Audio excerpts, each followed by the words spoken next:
uskumused on inimese jaoks olulisem, kas sinu jaoks on sinu uskumused tähtsamad kui faktid. Mida me selle silmas peame?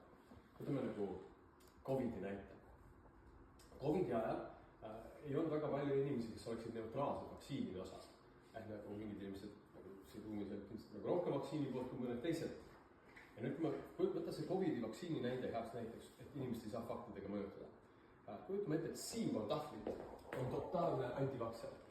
Kui see totaalne, me räägime nägustest, totaalsele antivakserile näiteksid uuringuid sellest, miks vaktsiin on nagu oluline, sest vaktsiini antivakser kuuleb siin murelikult ja ütleb, kallis sõber, kes ei saa aru, et seda haju pestud, see on vandenõu teooria. Võtame siiapoole.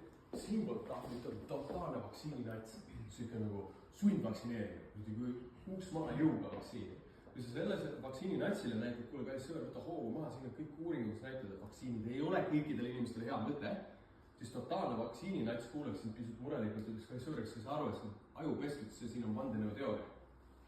Mõistad, mõlemad nimetavad üksteist vandenõu teoreetikuteks. Mõlemad räägivad faktidest. Kokkuvõttes, mida see tähendab? Inimesed valivad faktidest välja need faktid, mis toetavad nende olemasolevat maailmavaadet.